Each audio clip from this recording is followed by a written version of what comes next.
Hello, good afternoon. I did not finish the deploy today, so we're gonna begin by doing that. Also, Zilby really wants to play, so I might do a little bit of that too. So let me get this started. What was the last thing we got? We did the merge. Okay, so I merged it in. So now it's time to create a release.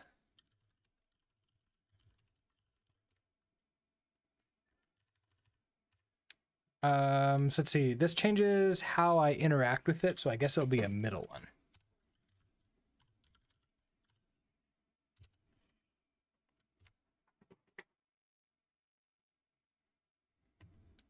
Sylvie, you okay? He's super restless.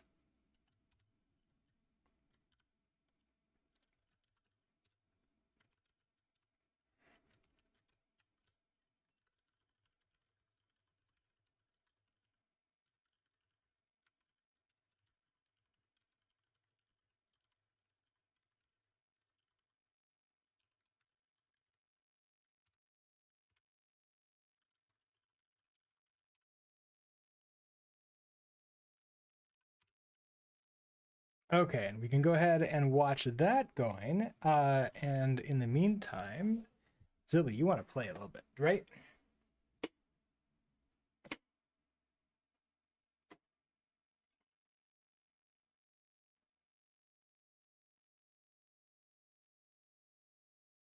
His brand new toy on a really long wand.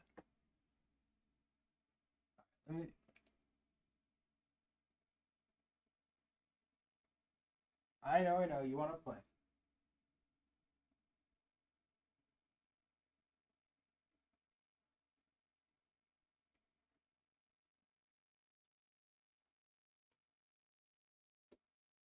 It's no big jumping, okay? Last time I tried to play with him over in this area, he decided to do a huge jump, which is way too dangerous for this area. He jumped like to the height of my head and then landed on the desk. And that freaked him out a little bit. He was fine, but not it wasn't his plan.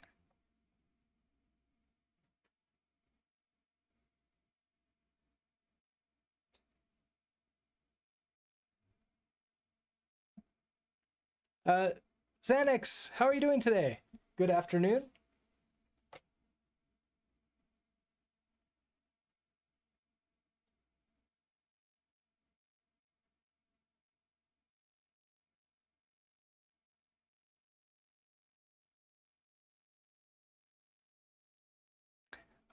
You're going to bed there. It's oh yeah, that's pretty late.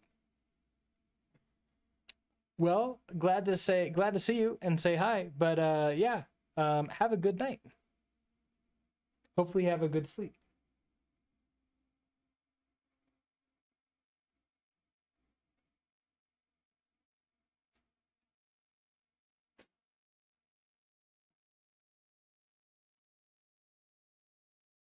Oh yeah, don't worry about it too much.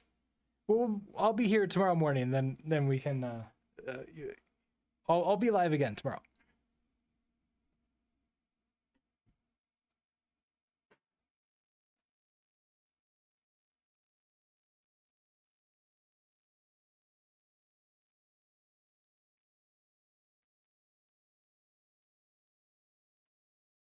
What was that?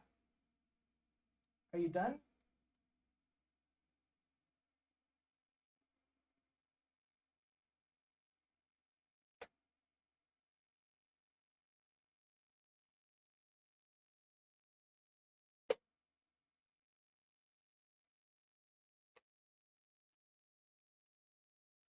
He might be done.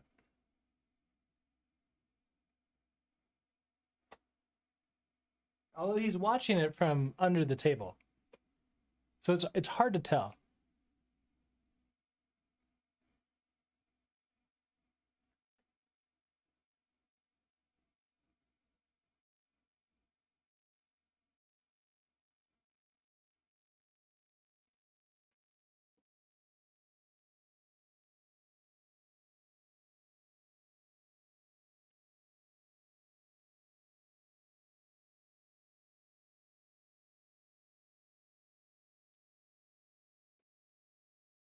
feel like I'm fishing for cats. And he's just staring at it from off screen.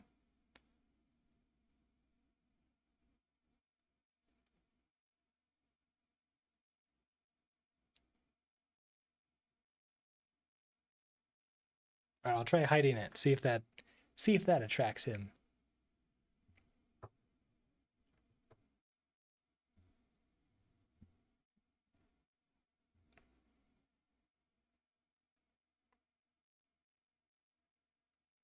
Oh, I think it did.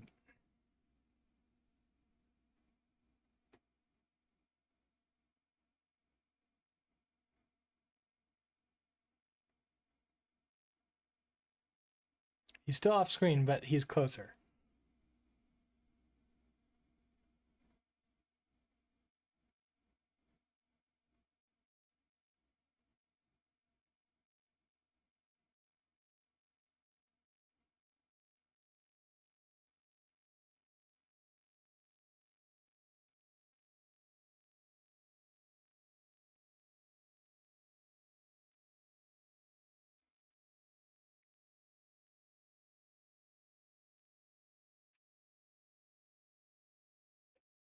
Stacking, hello. How are you doing today?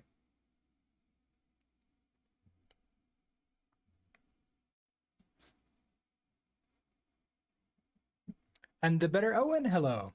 How are you doing today?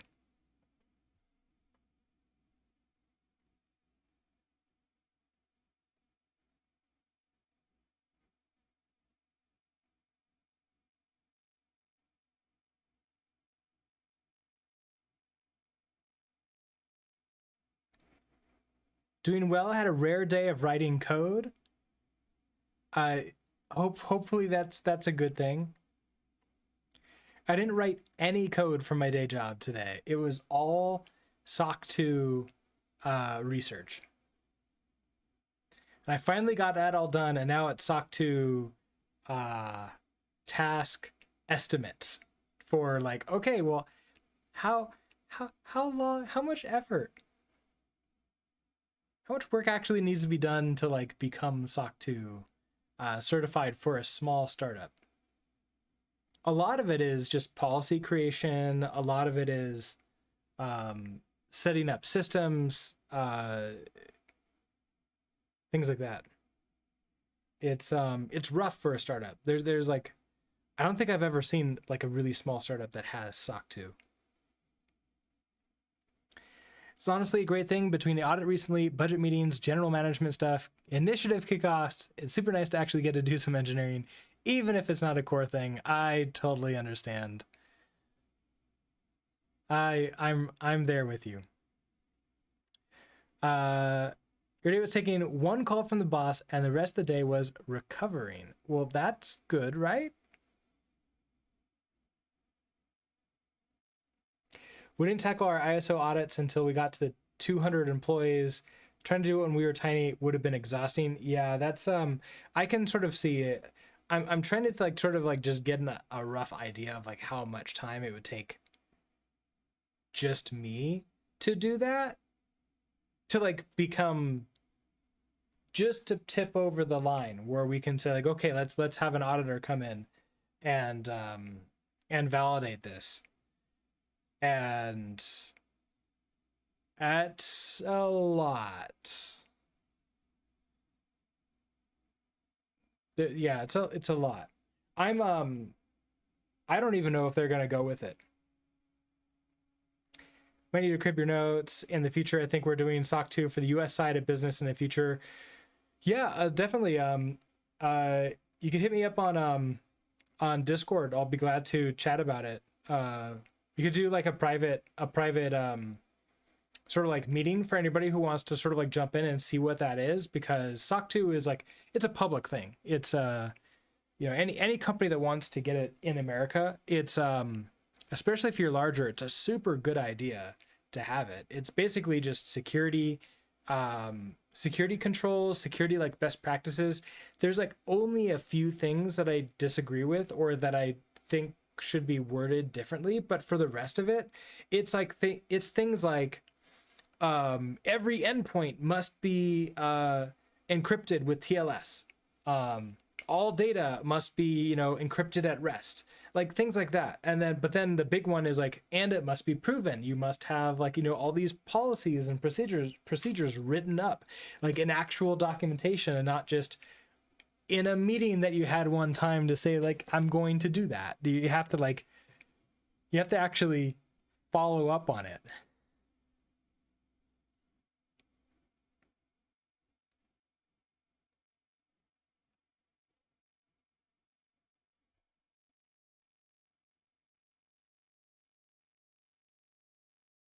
You don't agree with encryption at rest? Data is never at rest.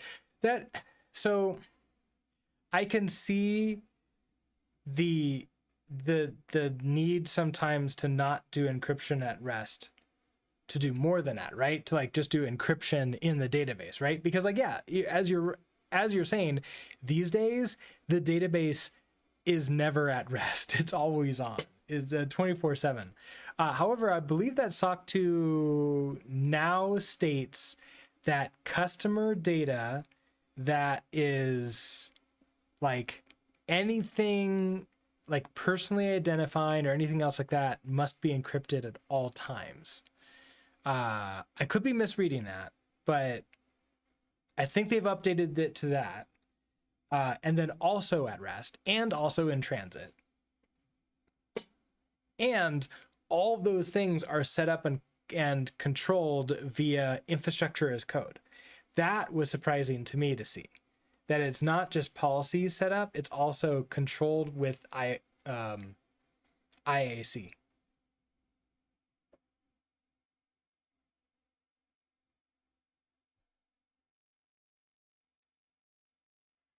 All right. Well, like Zilby is just staring at this from just off screen.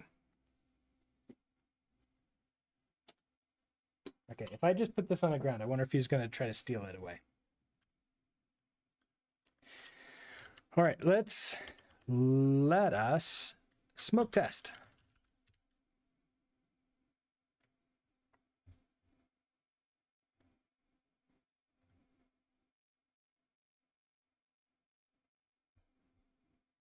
Okay, so if I remember correctly, one of the things that we wanted to do for this course, we wanted to add in, there he is. Encrypted all times is even worse if they're getting your database, they're getting the key. You can't really win with security, can you? Like there's just not losing. That's really all there is just like, actually it's not even not losing. It's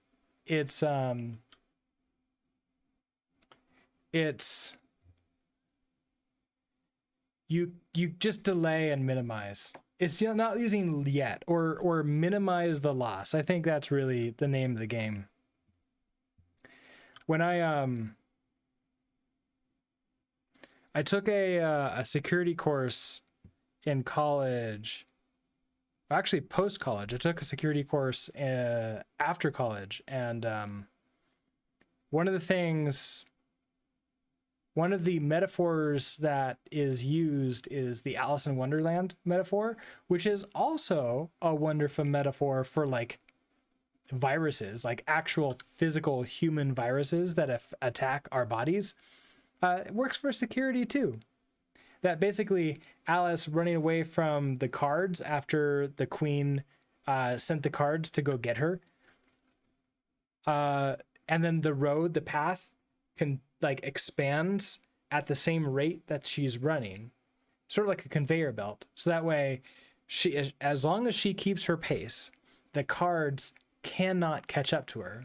But she can't stop running because then they'll catch up to her. But she can't run too fast because she'll get too tired. So all she can do is maintain a pace forever. And that's the rest of her life. Of course, in the book, she got saved by the Cheshire Cat, but in our security life, there is no end. We just run forever. And you hope that you don't stumble or fall, because then they get you.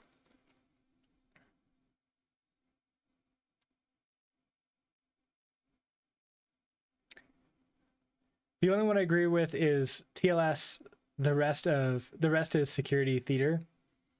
It yeah, although there was, so I couldn't find it anymore, but at one point in time a while ago, NIST came up with password rules, recommendations that were extremely controversial, and I think that they have redone them since then, and I couldn't find the original one, but it was really fascinating. They basically said, hey, in order to recommend that and work with people who use password managers, now you just, like, when you're creating a password field, almost no more password requirement rules. Like no maximum, no,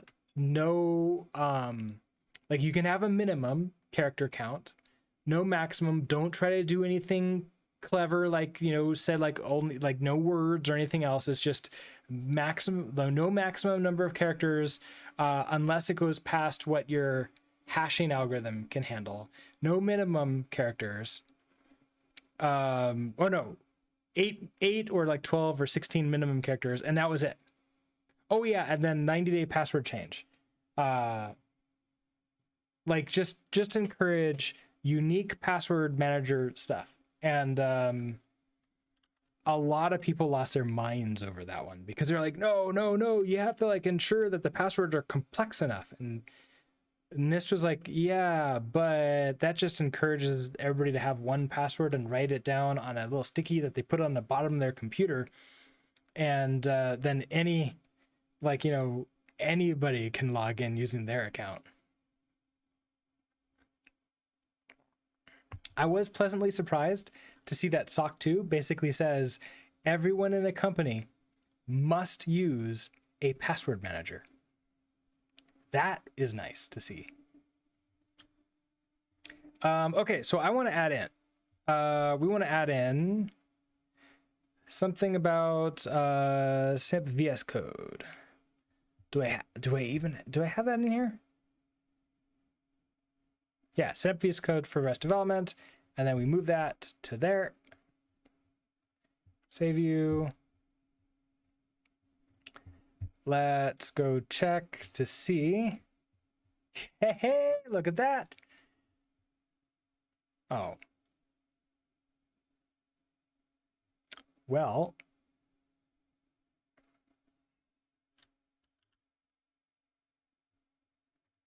Oh, interesting. Okay. After I do that, I just had the names of the articles. I didn't have the body. I had to refresh to get it. Interesting. So I grab all the data for like whatever courses I own and put that in there. And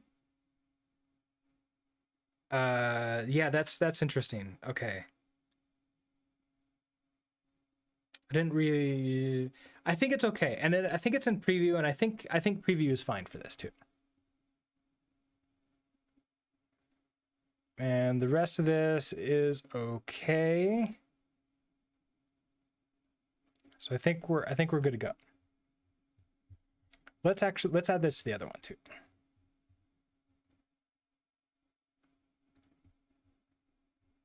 So much easier, so much nicer.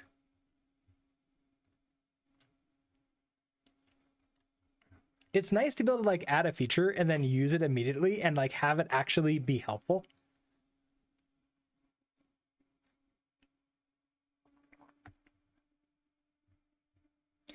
I think a lot of these things come down to your risk profile. Like when working at an unnamed big bank, they would sometimes have to ship large data sets via courier, where encryption of the devices being shipped made perfect sense. If you got stuff like MFA, then I think complex passwords become a bit less relevant. With that being said, not a security expert, just an overly opinionated engineer. That's another thing that I think is really interesting. A lot of... So we use... At my day job, we have Tableau that we then have our customers be able to like log in and get data and sort of see that, and it's locked down to their own account. Tableau just changed their policies and they're forcing everyone to use MFA. Good, right? Except not all of our clients are technical and understand what MFA is, and Tableau didn't explain what was happening. It was just more of suddenly we got a bunch of support requests. Hey, I can't log into Tableau anymore. Okay, why? It's like, I don't know. It just won't let me do it anymore. Well, they need to set up MFA, but it didn't tell them how. And that's always a pain when like, oh no, okay, we have to walk everyone through how to set up MFA and how to do that. Which is not fun.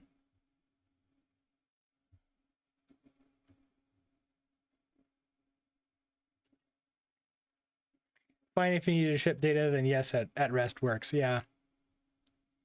Okay, so we have all this. This is good. So this feature is done. Let's go ahead and make sure. Okay, so this branch was pushed. That was deleted. We're good to go there. This branch was pushed. That was deleted. You didn't have a branch. Okay.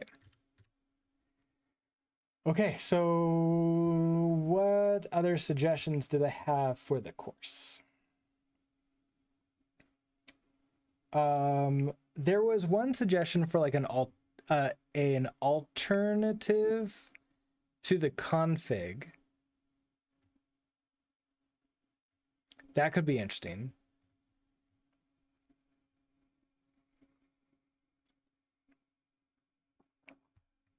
I don't know if I'm going to do that right now. I think we're going to run it and sort of like get feedback for it, and then I can add that in. So if I'm going to add stuff in, you know, it'd be really nice. And then let me look at my list of things to do for the LMS.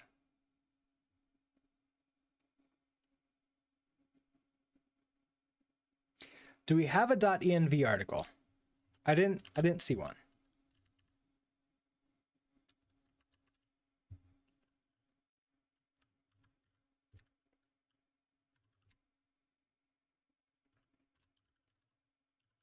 Yeah, I don't think we created a .env article for like actually loading that. So I think we want to create a .env article. So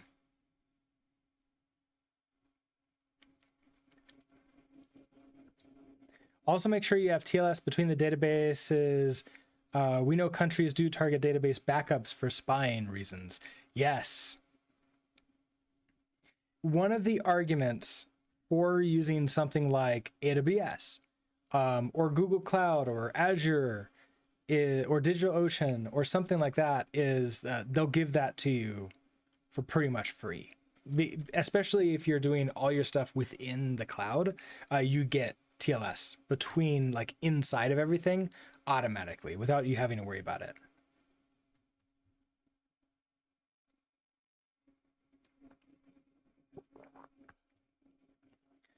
All right, so we want to create this is just going to be an article for this, right?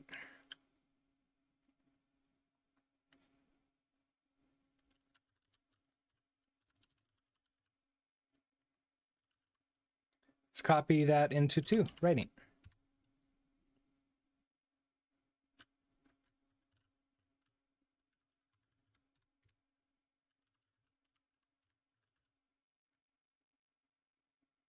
Also, I should probably rename it.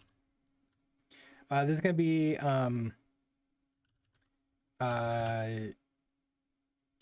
we'll call it like .env.md. I should really call it .env Rust.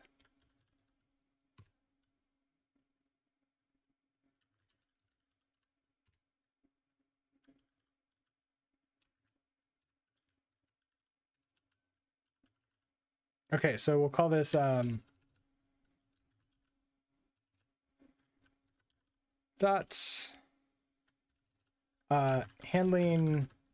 .env in Rust. Okay, so we often need secure variables, values in our applications, such as passwords, hard coding these are not a good idea. So we need a way to grab them from a file at development time.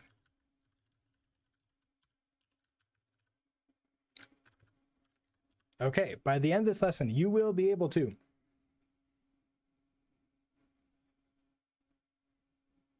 thought I heard something weird, but I don't know where that was or where it came from. Okay, I'm going to ignore it. By the end of this lesson, you will be able to, let's see,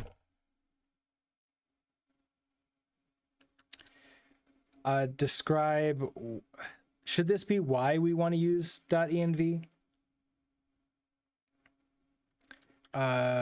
So describe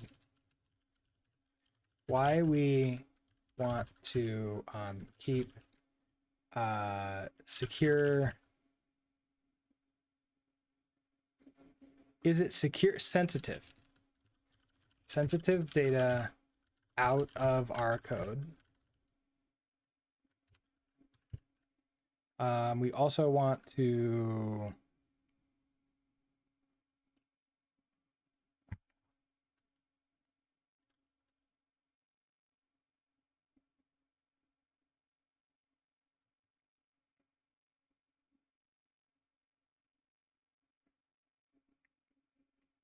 let's see, just keep it out of our code. I guess like a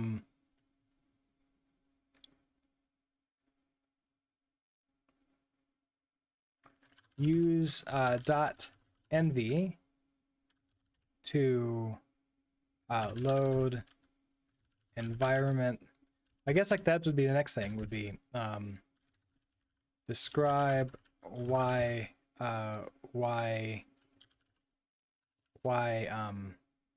environment variables are a great way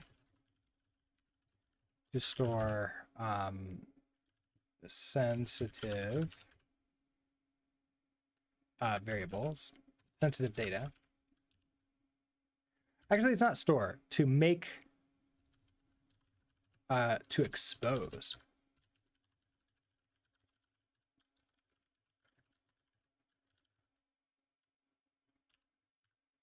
Use .env to load environment variables from a file. And then load environment variables at compile time. Load environment variables at runtime. Okay, it's like a lot for .env.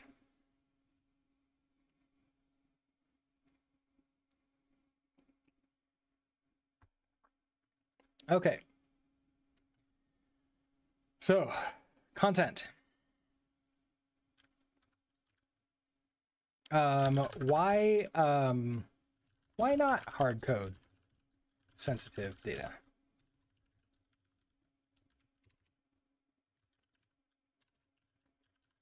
Sensitive data includes how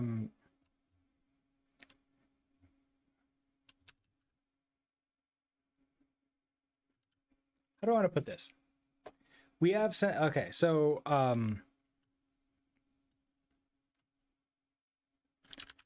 our code often needs access to sensitive data like passwords and keys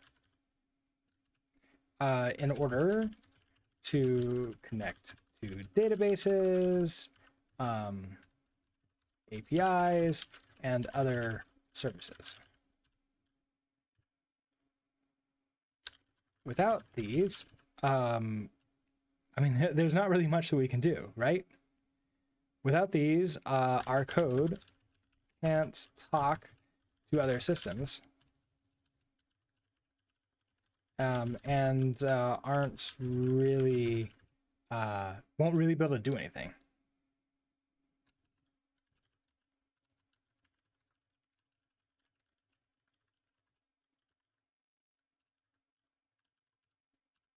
Is that fair? Is that too harsh?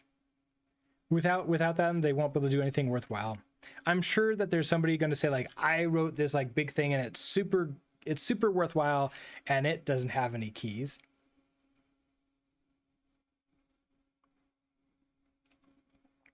Sylvie, welcome back. Let me turn the camera on for you.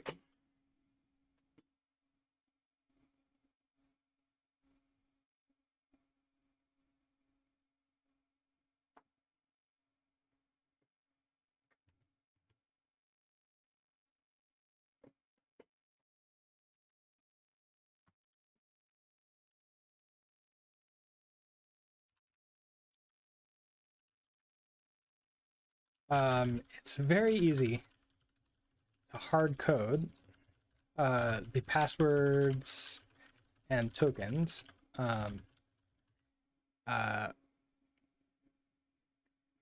Okay, just it's very easy to hard code the passwords and tokens. However, this leads to a couple of problems.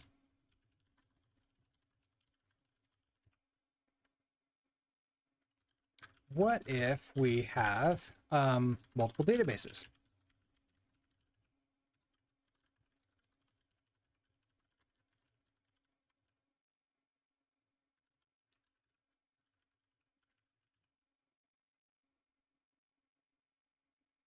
Okay, you're down now.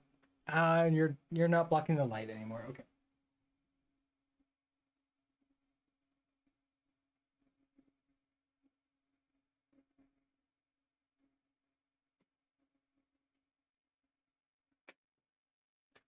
Okay, you get a close up of Zilby.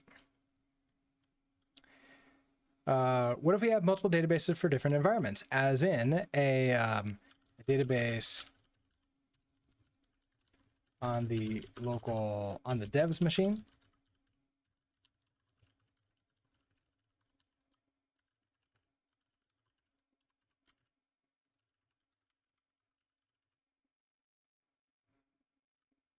a dev database for deployed infrastructure, like the deploy for testing, validating the applications before deploying applications and production.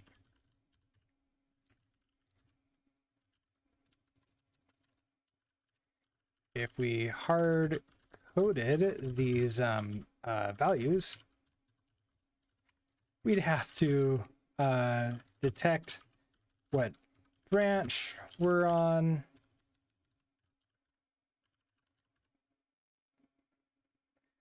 We have to detect what branch we're on to choose which key to use, or manually switch which key for, like, you know, in the code. None of these are a good idea, even when just considering practicality, like development, I guess, like practicality, efficiency. When considering efficiency for developers,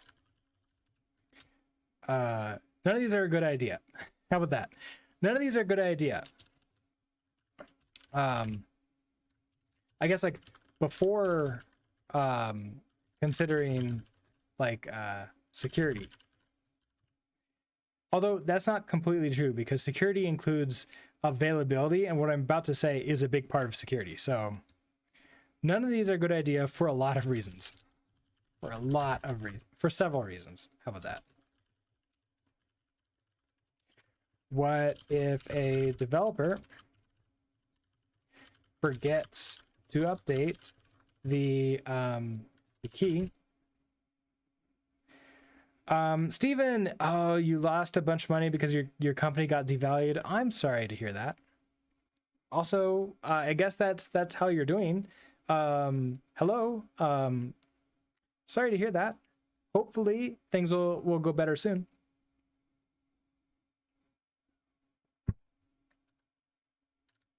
Should you go to the casino to win it back? 20 just put it all on black. I mean, if you like the idea of, isn't it like less than 50% chance? If you like the idea of a less than 50% chance of winning,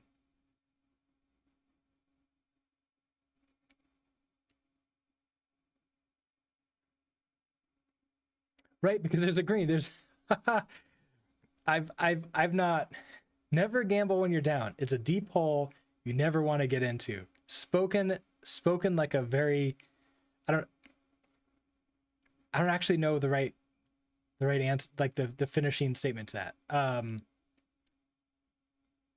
Because like spoken like a gambler, but I don't think that's right. There's something called the gambler's dilemma, which or is it dilemma? I heard 99% of gamblers quit when they're about to hit big. The gambler's fallacy. The gambler's fallacy is that you keep on putting money in because you've invested so much into this, right? It's like every single time you put some money into something, and this is more than just gambling. This is like just time and effort too. You put so much like money, effort, something into something, and you see your results go down and not be used, and like our brains say, but we've spent sunk cost fallacy. Yeah, that's it. You spent so much time and effort, we want to defend that. And so we put more effort in because of course it's going to reward ourselves, right? Like look how many people actually believe that in dice rolling that you're due a like good roll if you've had bad rolls for a lot of time, as if statistics takes previous performance into account. Like there's no way 5 times in a row it doesn't hit black, so let's put on like let's mortgage our house and put it on there. Of course it's gonna hit it. Also Automod got that. That's okay.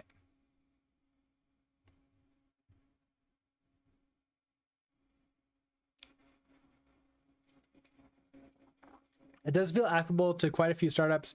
We put in a huge amount of effort and things are definitely going to get better with this next customer. Yeah. Or basically thinking like, okay, instead of us doing a big pivot and changing our strategy and changing how we do stuff, what we do, like looking inside essentially, let's look outside for something to just like magically fix everything. Because of course that will work. It worked for like one person down the street. So why can't it work for us?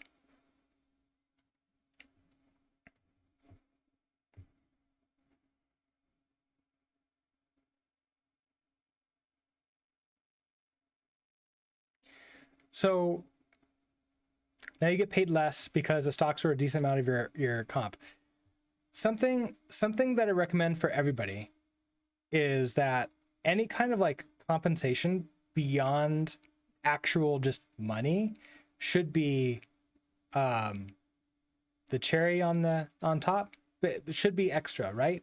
Like we should negotiate actual money. And then once we're happy with that, then compensation. And I know a lot of companies really want the other way around, right? Because cash is really important to them. And so they'll try to say like, hey, you're going to make a ton of money to me, but we'll give you most of it in like stocks or bonuses or something else like that. But the problem with that is that those things are really easy to just turn off or reduce, or they go down or something like that. And it really, really sucks. Look at it as a non-promised bonus. Yeah, that's a good way to put it. So I would, if possible, and I've actually heard of people do this, negotiate a higher salary for less stocks unless you're happy with your salary, then go ahead and negotiate for stocks after that. And then, of course, stocks are worthless, right? Like stocks mean nothing to you until you sell it. That's when it becomes real. That's why they call it like you realize the gain or the loss in that case.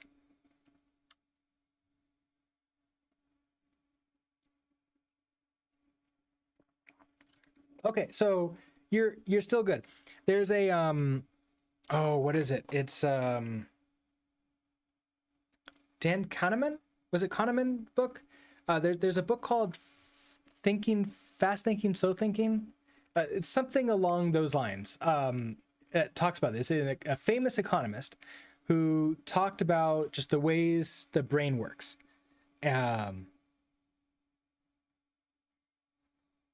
And if the big thing is that if you pay somebody, or even if you promise them a certain amount, even if it's a large amount comparatively speaking to everyone else, we compare ourselves to that amount. So you normalize it for that person. And now if that goes down because, I don't know, let's say they just decided to not give you the bonuses this year, or they didn't give you a raise, which like was sort of promised every year, or maybe your company got devalued. And so suddenly like these stock updates, which they're happy to tell you how much the value was beforehand, suddenly are cut in half. Our brains can't help but compare that and say, we are much worse off than we were before. And even if we were still making the same amount of actual money. And it's the reason why this is all like stuff you learn. Well, I hope that most managers learn. I don't think a lot of them do like really think about this a lot. It becomes a demotivator. It's so bad. Why I actually vote against money-based bonuses whenever I can at a company. I would much rather it be object-based bonuses, like get to know somebody and like buy them things that they really want.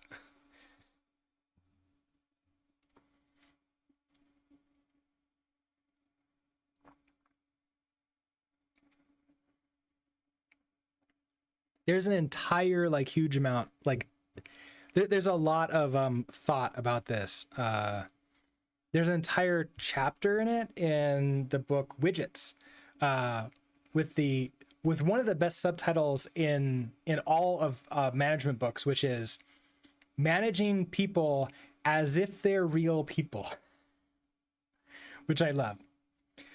You can ask, and I can't promise I'll answer, but you can ask.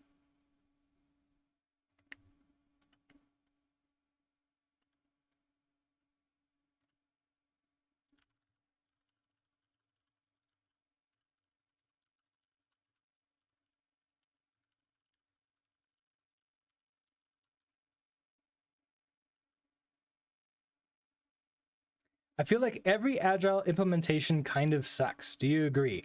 No, I do not agree. But with a major caveat that the agile processes that I've implemented amongst teams that I've worked on or departments that I've worked in have worked out really well.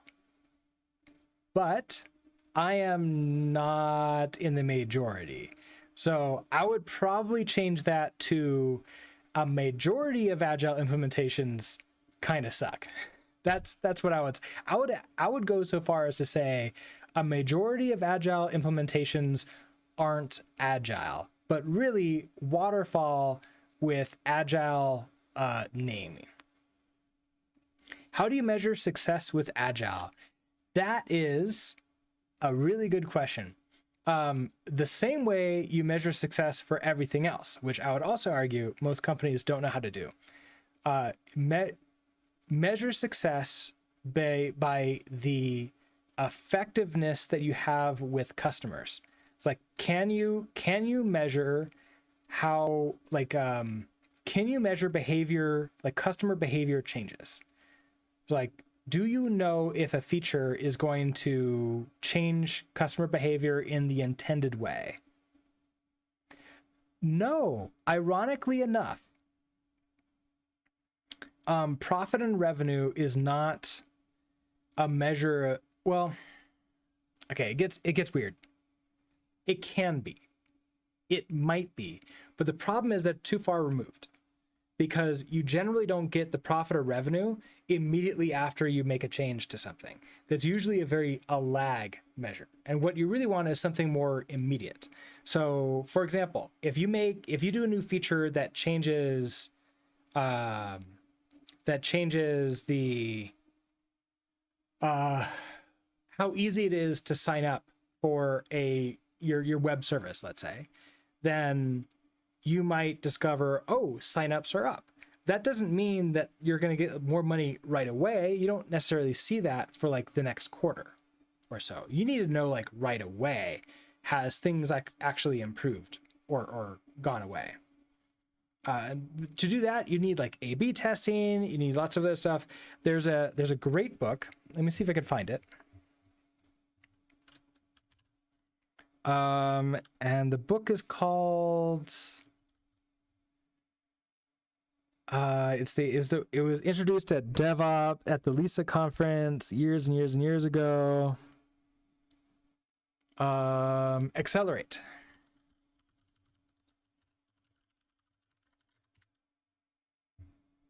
Let me see if I can find the Goodreads book or something.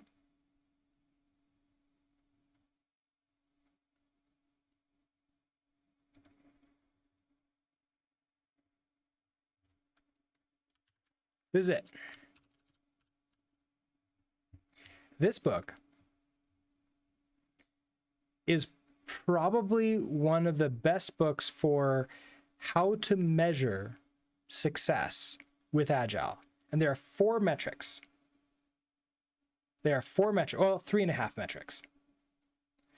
So let me go with my memory, because it's been a while. Let's see. So one is how you want the amount of time between when a developer starts working on something to when it's in production. You want the amount of time, the number of defects per release that are found. You want the number of releases that happened. And so this is like, those are average numbers, right? So like, you have like 25 releases in a month. You have, 500 defects in a month. It's like, it's not a very good number. Those are not really good numbers there. And then you have, let's see, what was the last one? There was something else. Oh, which I forget what it is. But yeah, this book talks about how to actually get it, how to actually do that measurements and how to put them in. And the idea is that you use those 4 measurements because, like, think of them as levers, and they're health levers. If you pull on one lever to make it really good, but all the other levers move into bad positions, you are not doing it right. If you've increased the amount of deployments you've done on average per day, but then your number of bugs increases, you are not doing a good job. If you make them all good, we've increased the number of deployments, we've decreased the number of bugs, we've decreased the amount of time it takes from development to deployment, then that is like, that's really good. And this is DevOps stuff. Like this is the reason, like DevOps like is founded essentially around this type of thing. So Stephen, that's what I would say. You swear you had a manager that had an agile cert, and the first thing he did was get rid of retros. So, okay. All right. Hold on. Next thing I'm going to look at.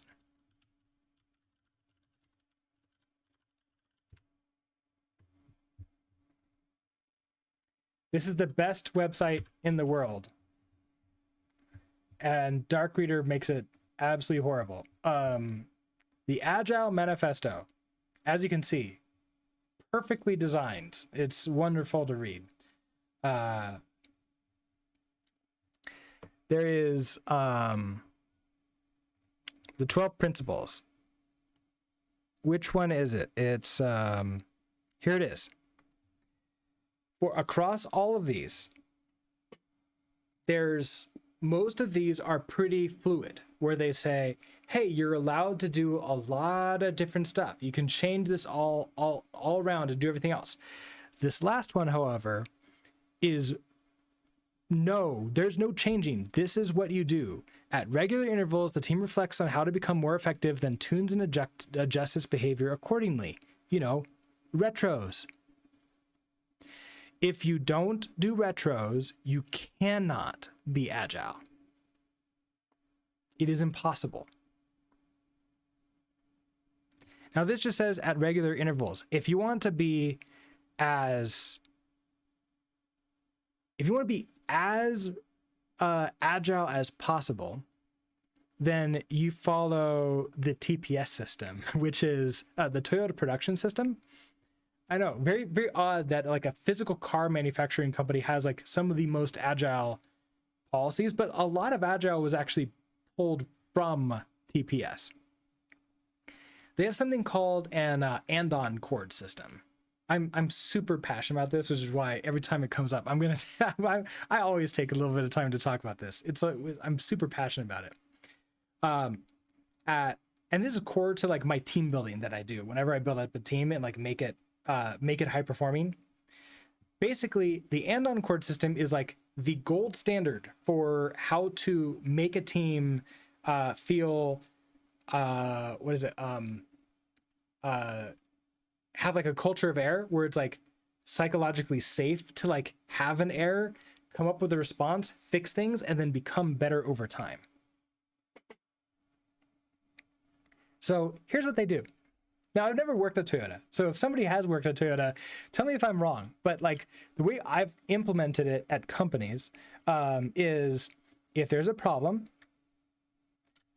well, in Toyota, it's like a physical like thing, like a button, a cord, something where anybody can press it, pull it, whatever, and it stops the production of the entire floor of cars. And then everybody huddles up and then they mob together to fix the problem. They all learn what the problem was, why the problem occurred, and then go back to their business and resume again. And then they track how many of these were in existence. And if there's a story, I don't know if it's fully true, but I like it, which is if you, I can't remember if it was like the CEO at the time or like some upper management came into a factory and noticed on their Kanban board, they tracked the number of andon cord pulls, and they noticed it was down. As they called in all hands and they said, something's wrong. Our andon cord pulls are down. That's a problem. And everybody was like, what do you mean? It's a good thing, right? It means that we've learned from our problems. We're no longer having problems. Like, no. There's always problems. We can always, like every time you do better, now you're doing more advanced stuff. You're doing it faster. You're doing it better, whatever. We should run into new problems. And therefore, if we're not running into new problems, we're not improving. We're not getting better. We're not trying harder things. Therefore, I want that number to go up. I want more Andon card pools. That's psychological safety, where you basically say, like, if I'm not seeing problems, that just means they're hidden from me. And if they're hidden from me, they're hidden from everybody else, and the customer is going to find them in lower quality products.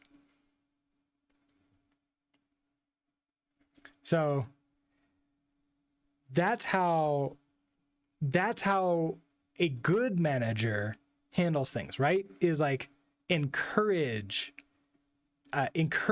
anything that's like potentially negative to be brought up more often, and then bring it up more often. And so I've never been able to do it the way that Toyota does it. The best that I've ever been able to do is stand downs. So at the end of the day, everybody gets together and it's just like, okay, what's one thing that went well? And then also what's something that didn't go well that we think could be better? And then we sometimes go through it and like, ooh, that really sucks. And if it happens 2 days in a row, that's a problem. Okay, we need to figure that out. Let's schedule like a quick team meeting tomorrow morning, right after stand up. We're going to figure this out. And then it won't last very long because we all figure out what's going on and we fix it. And then no one developer has to sit there in anxiety thinking, oh, this sucks. I'm lost. I'm feeling like just like I'm getting no support and nothing's happening the way I want it to. It's important. Let's see. The Better Owen, the Accelerate stuff, the tool, the Dora, plus the Dora metrics. It was part of the CD Foundation when that came out and helped put together an OSS product around tracking it, integrating with stuff. Stuff I'm doing around CD events right now is to create a generic open source tool that integrates with GitHub, Jira, etc. to allow folk to have an out of the box way of getting some initial data. Nice. Yeah, tracking the Accelerate stuff is surprisingly difficult. In your experience, Agile always ends up creating a feature factory environment. How do you stop this? Management needs to stop it. And that's the big thing, is like a good manager is what you need to help stop that. And exactly, Dota. Agile isn't going to fix bad management. Ding, my manager told me that I'm too negative because I brought up things that we could improve a lot. See, there's a lot of problems that managers, when they get feedback, they can take it personally, or they can just sort of like, oh, that's interesting. And a manager's job is to be an umbrella. I mean, there's a lot of jobs a manager has, but a big one is to be a shit umbrella. And one of my favorite managers always told me, you can be a shit umbrella or you can be a shit funnel. Don't be a funnel. That is you don't want to be working for a funnel.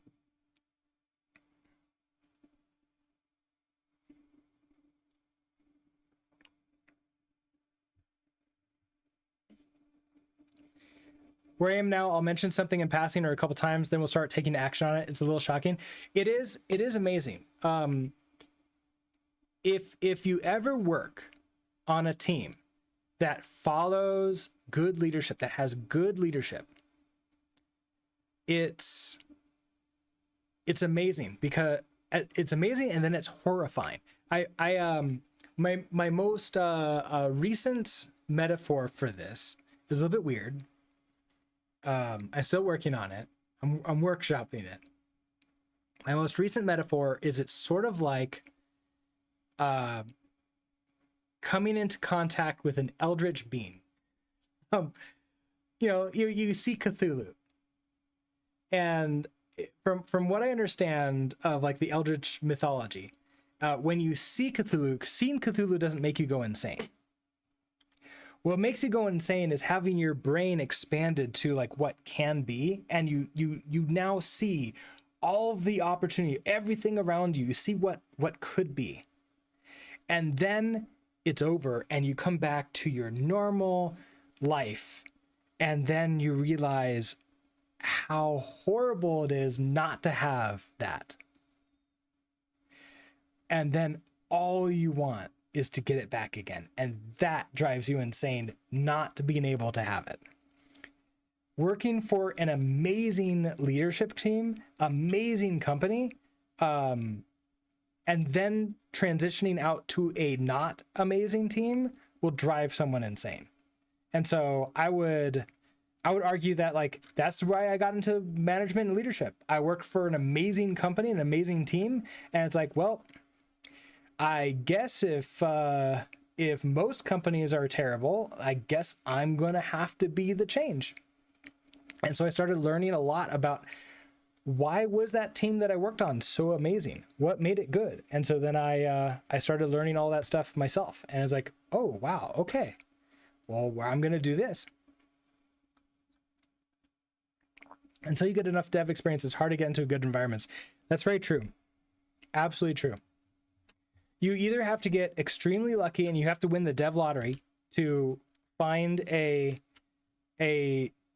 manager who is going to treat you right and do right by you, or you have to build it well, you have to have the experience and the know-how to build it yourself, or you have to build your experience up so that you can go shopping and find that good manager and work for them. And that's really hard.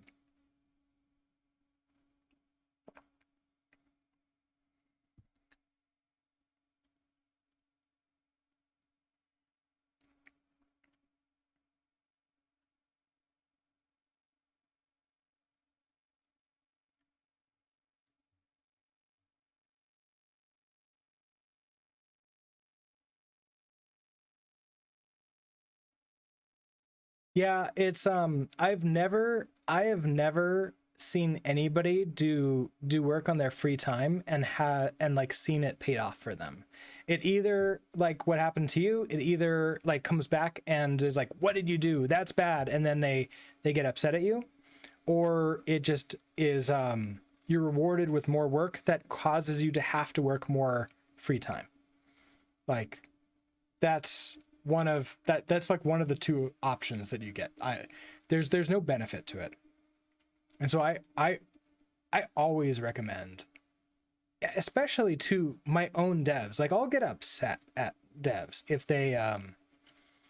they take time outside of work to work on work.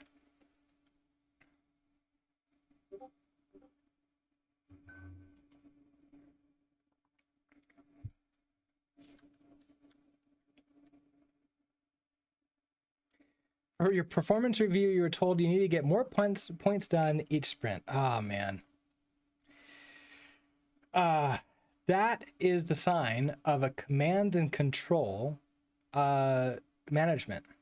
And that is about as far opposite of my style of management as you can possibly get.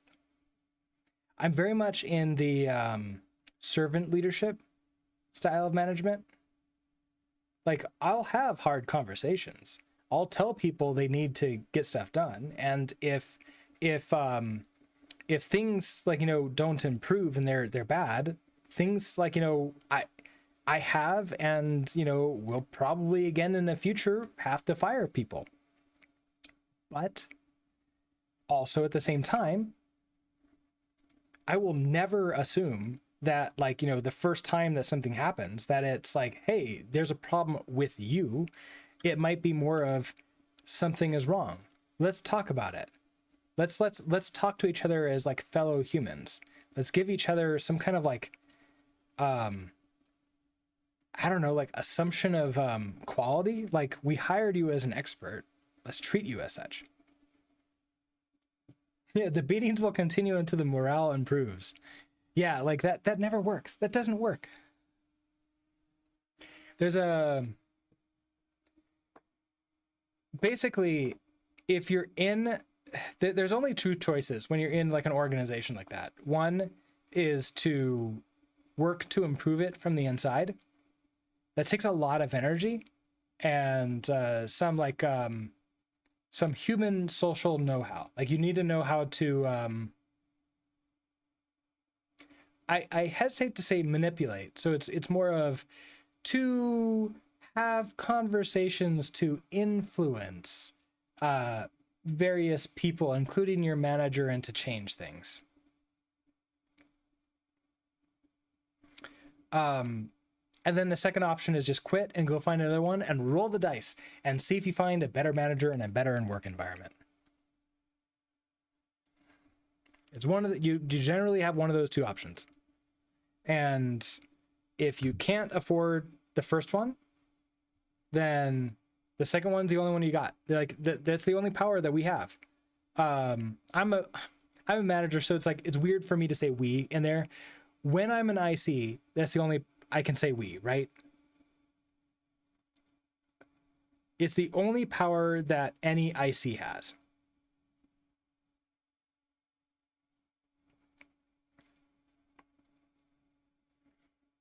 All my work they know about, I don't just go off and code. That's a really good point too. If you're getting dinged and like you're saying like we need to know what's going on, it might be under communication.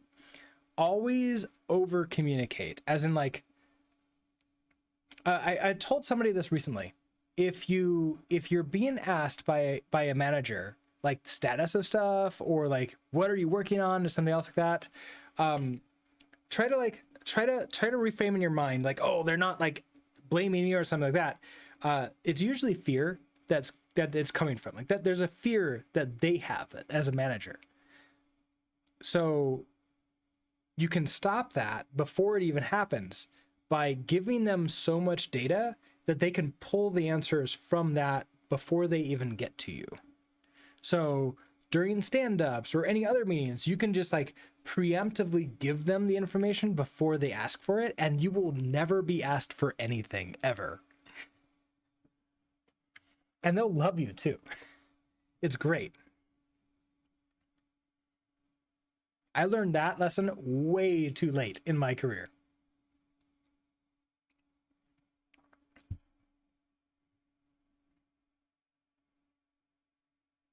It's weird that the problem is probably the people. It's not Jira, it's not Agile. It's always the people.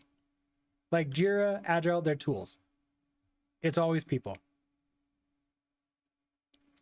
Even if I had something I wanted to do, I'd say I want to do, and they wouldn't go for it until they said it's good to go. It's let's say that there's like levels of communication type stuff, right? Like there's an ability for you to collude with your boss to get something done behind the scenes. So you could basically say like, hey boss, I have an idea. I want to work on this on a down low. It's going to do this, this, and this, and this. It's going to take this time. Do you think I can just work on this? And like, I'll only report to you, like, you know, off the channels and do that kind of stuff. You can basically say that kind of stuff to them and see what they say. If they say absolutely not, don't do it. Don't do it. Like, we don't have time in our lives to work on something that's not going to be accepted. If it's something that can be open source, then just do it in your own time as an open source project and then use that in your code.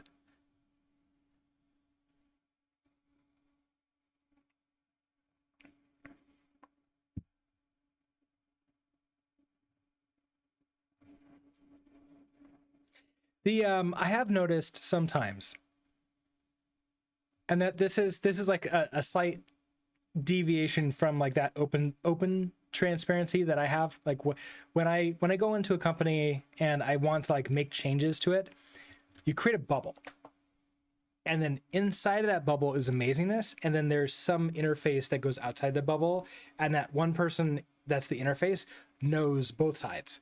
They're like, okay, I know what's going on inside, and I'm covering for them and hiding the bubble. I'm shielding it from sight from the rest of the organization. Sometimes that's me, like when I start doing it for the team, and I turn the team into a black box for the rest of the company. And then my job is to expand that, like get the bubble really solid. So get it so that everything inside is really amazing and working pretty well. And then expand the bubble as quickly as possible, because as soon as you create a bubble, you're on a time limit, because the immune system of the company is going to attack that bubble as soon as they realize that it's there. And you don't know how long that's going to be. And the biggest that I've been able to make the bubble is as big as the entire engineering department. I've not been able to expand past that yet, which is really, really hard.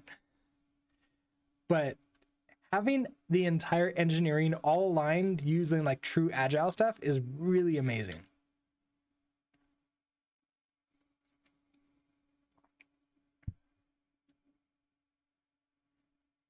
Okay, sorry where I am. We really wanted to refactor and rewrite some of the code, but you held off, and finally just starting some of the fun, gnarly stuff. That can happen too. Yeah, absolutely.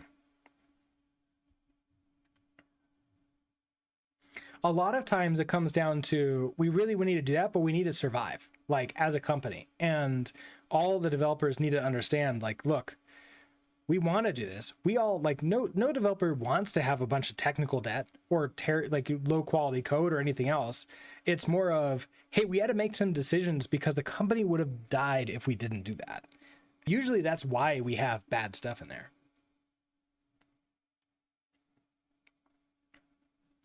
Yeah, exactly.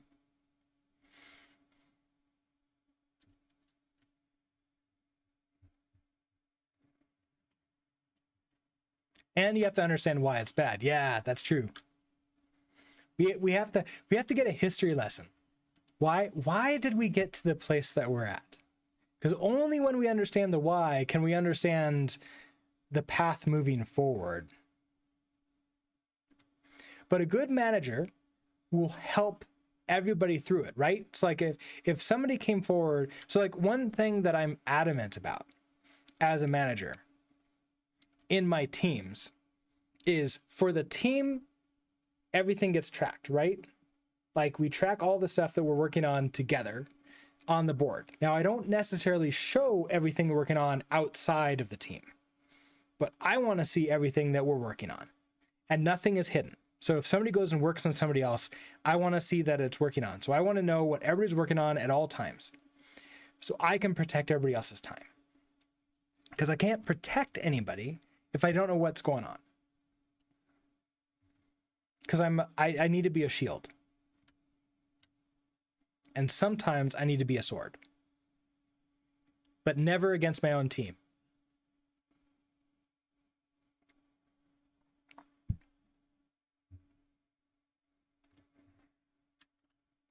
Good managers are so rare. It is. As one of my mentors have said, management is hard. Ergo, most managers are not good at management. There's just not very good management training out there.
Every time I started somewhere, it was really hard not to comment on code quality. Oh, wait. Let's see, two things. Want to hear a horror story? One of my managers told me his bonus was tied to how many points we got done in Jira. So I would like to tell you that that's not common, but I believe that it's unfortunately very common. One of my pet theories, I have no evidence for this, but one of my pet theories for why there's such a big push for return to office is because most companies don't know how to measure productivity, don't know how to measure success properly. Instead, they're measuring things like key codes in on the door, and other things like logins on the local network and things like that, because those are easy to measure. And so because of that, they want you in the office because it's easier to see that you're doing something. It doesn't mean you're being effective. It doesn't mean you're actually doing anything. It doesn't mean that actual value is being shipped, but it's easier to measure. And it's a huge fallacy that we see a lot of managers run into, which is instead of measuring what actually matters, you measure what's easy to measure.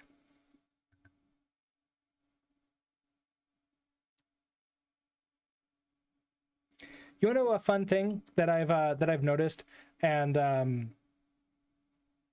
it's in my talks with other agile people,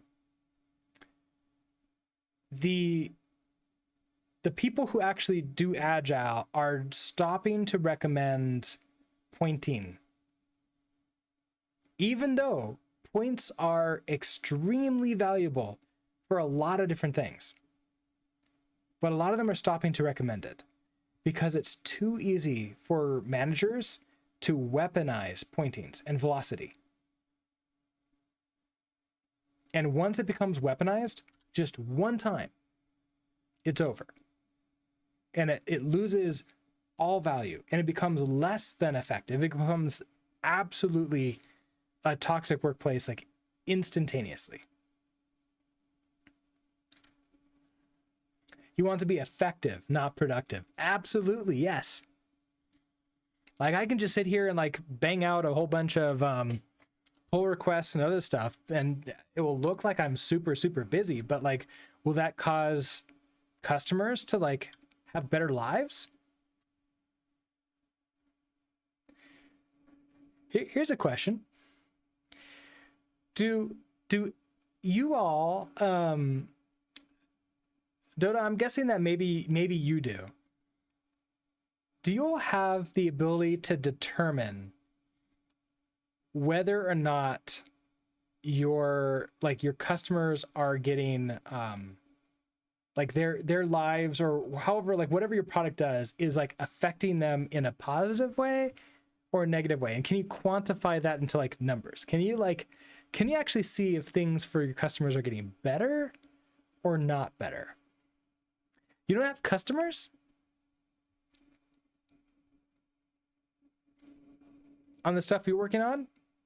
Oh, here's the thing. You might not directly have customers, but there's customers somewhere. And one of the big tenets of good management is that you should always know why you're working on something and how it affects the customers. Are the customers in the room with us right now? I don't know. Maybe. Here's the thing.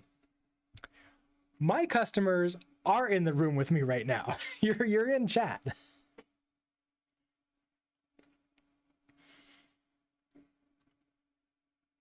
We have a business person on the team tied directly to customer service. Anytime the complaints come in, we get them. The product manager talks directly to customers and makes features that are requested.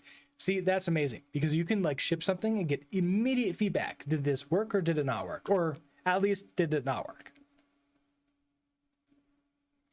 And we try to tie that to revenue somehow, the latter being the murky hard to do. It is hard to do. The hard part to do doesn't mean that it's not important to do. And a good business analyst, that's their job. Do it. Figure it out. It doesn't matter if it's hard. That's your job. Get it done. I don't care if you take one of my developers to get it done. Do it. I don't want to work on a feature until I know how to measure if it's going to be successful or not. Hey, Raymarch, how are you doing? Can the customers show us a sign?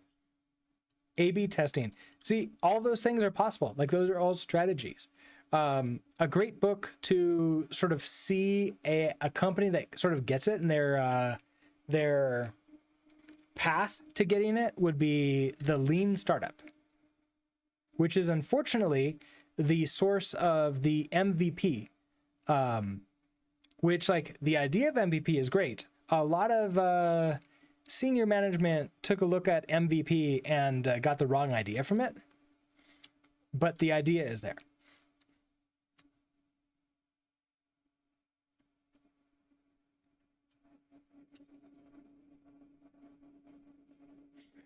Well, my manager, business analyst, do X, Y, Z. Me, I was a BA for 3.5 years. It's like, yeah, I know your job. Come on, let's have a discussion about it.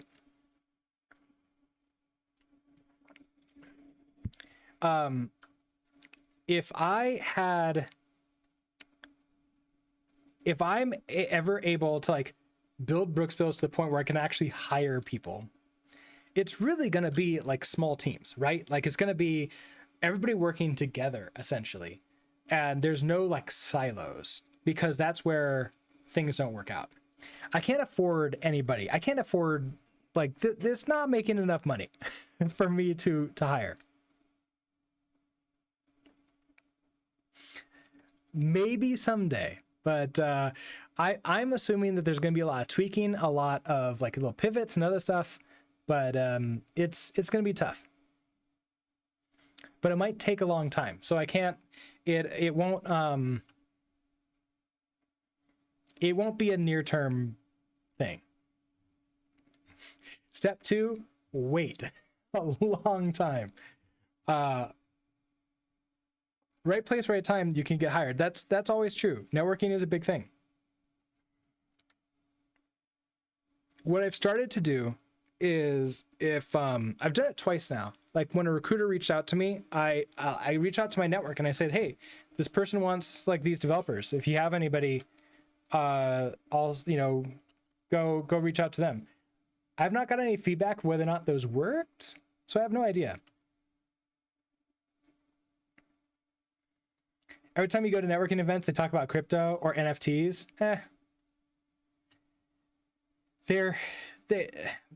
There's money in that. Anytime there's money in that, there's jobs in that. That being said, is that still a thing? It feels like that conversation has quieted down online a lot recently.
So let's see.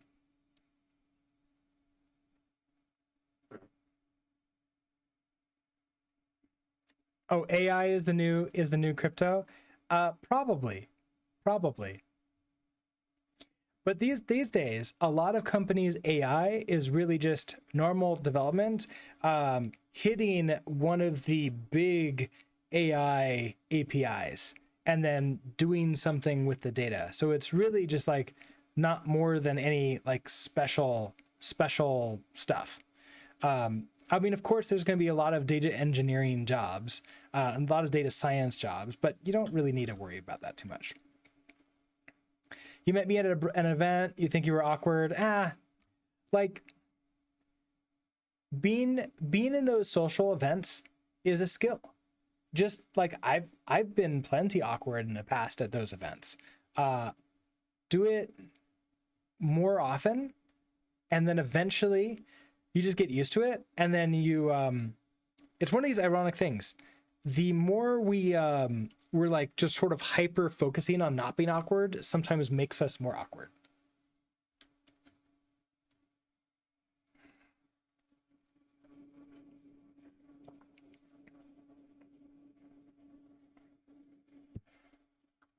Twitch kind of sets up weird friendships. Sometimes it's sort of parasocial.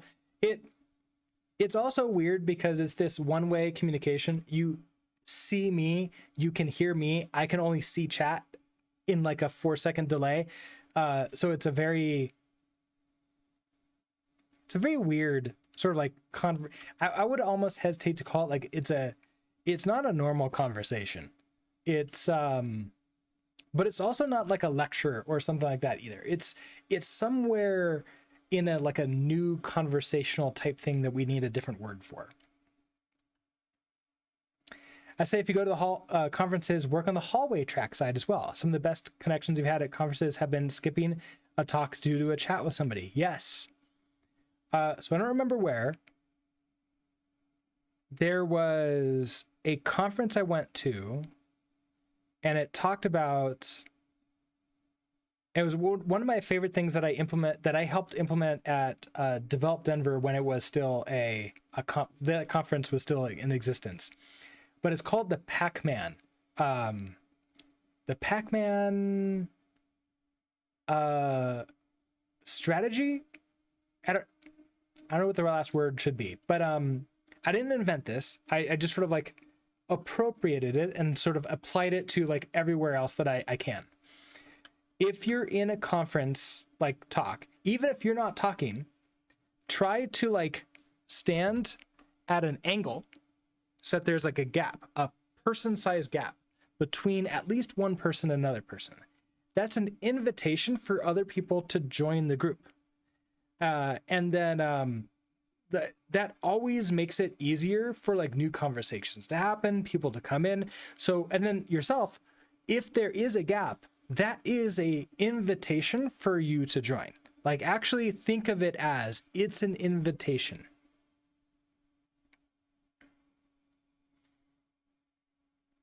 I don't know. I've went to a lot of meetups. It's usually just talking about meaningless things. Then nothing happens. Yeah, I'm curious. What is your definition of meaningless in that context? Also, the better Owen, want to give you credit for asking that over me.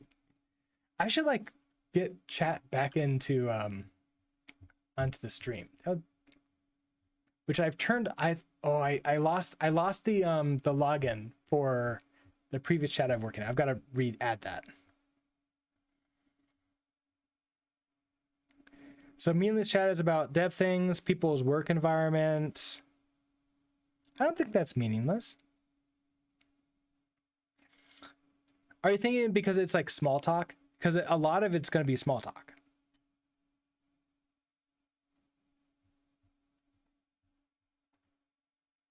You hate small talk? There's a reason. Let's talk about the meaning of existence. So, or aliens or something like that. Let's quickly like go into like why the case for small talk, right? Small talk is safe. When you meet somebody new, our brains are in a hyper aware state because we're with new people. Do we trust these people? Are these people safe to talk about? We can't talk about the meaning of existence. What if our opinions are counter to their fundamental understanding about the meaning of existence? What if that causes them to dislike us in like on a fundamental level? That's dangerous. Now, is that likely to happen? No, of course not. But the base part of our brain, what I like to call the lizard part of our brain, doesn't know that. It's dangerous. So we do small talk in order to have a series of conversations with each other where we sort of like agree with each other, where we're saying things that like are getting the ball rolling on like moving forward with a relationship. If you've ever played like The Sims or seen The Sims being played, there's that little relationship counter. Think of like small talk as like you need level like 5 before you can bring up anything bigger than small talk. So you do small talk to get to that level. Once you know somebody enough, you can get a read on them and say, ooh, this person absolutely hates OOP.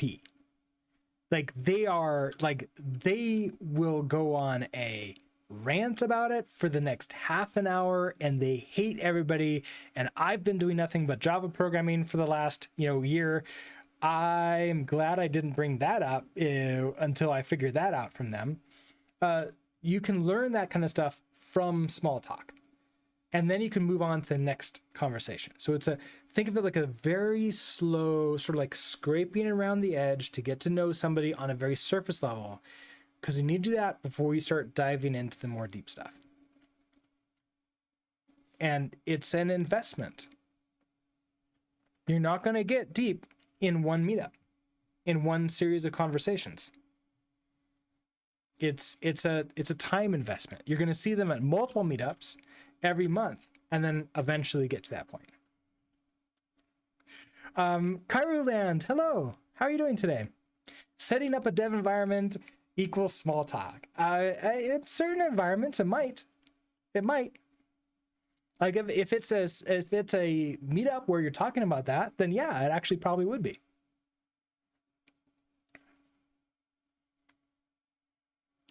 The friend I have now, we talked about religion and death the first day we met.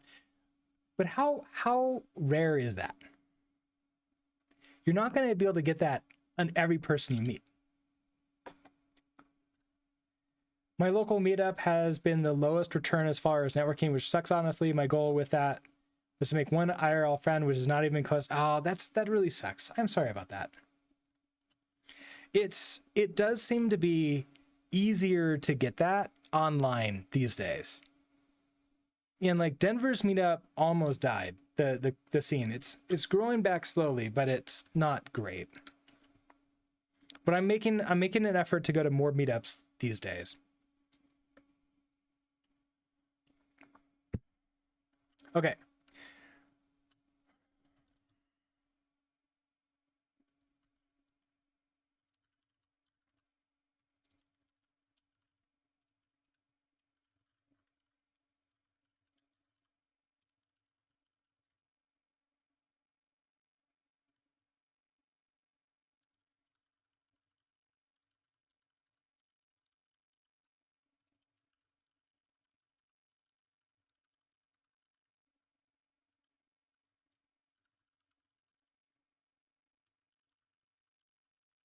Is DigitalOcean even relevant these days? Should I just do AWS or Azure?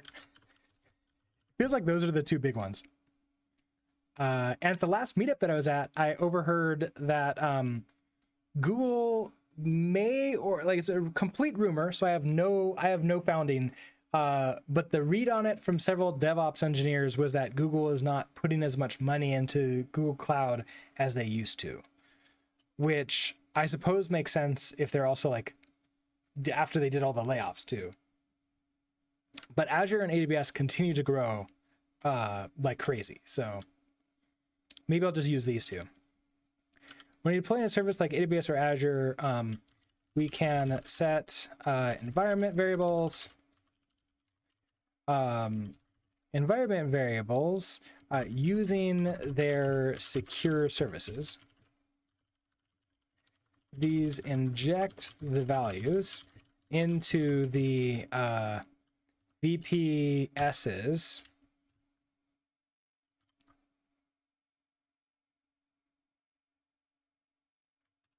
Into the servers at runtime when they boot.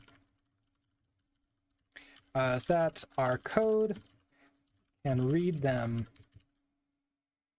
but they aren't stored in a file. Is that true? Because like in Linux, everything's a file, right? Is the environment variables actually like one of those temporary files that exist somewhere? But I don't know what it is. Is that a thing? Does anybody know like Linux super well that can answer that?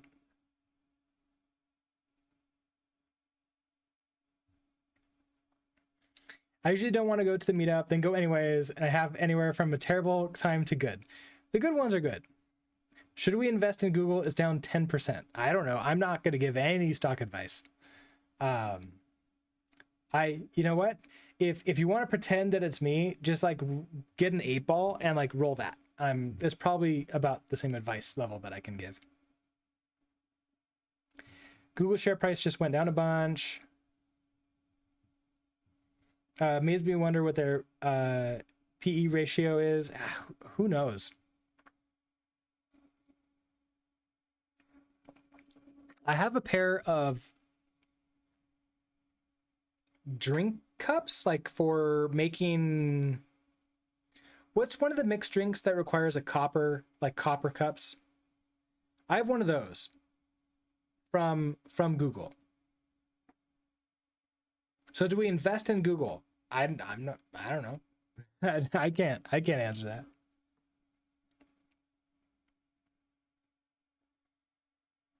Invest in yourself.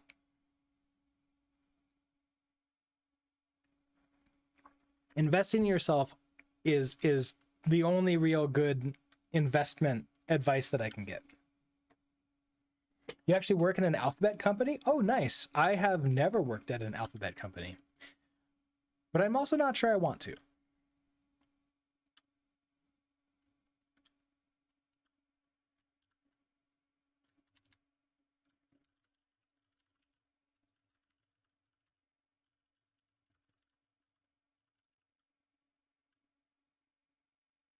You love The Office? You prefer bigger companies? Yeah, that's awesome. I think like everybody should find what kind of company they want to work for, like big, small, like what type of thing they work on, all that kind of stuff. Free lunch and breakfast and coffee. Yeah, so like those are nice. Those can be nice. So why use environment variables? When you deploy in a service like AWS or Azure, we set up these inject the values into the servers when they boot, so we can read them, but they aren't stored in a file.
What are Okay, I'm aware of two ways of getting environment variables onto our system. The first is to use our like RC file, right? So like bash RC, ZSH RC, like one of those, or we can use the .env. There's probably some like other ones, like you like some terminals allow you to put environment variables in them. Oh, we can set it inside. We can manually set it. Oh yeah, we can also do that.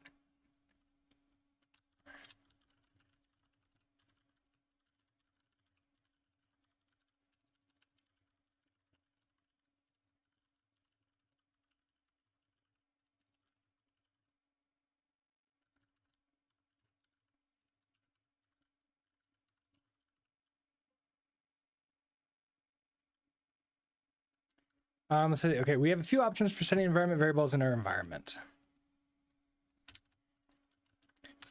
We can set our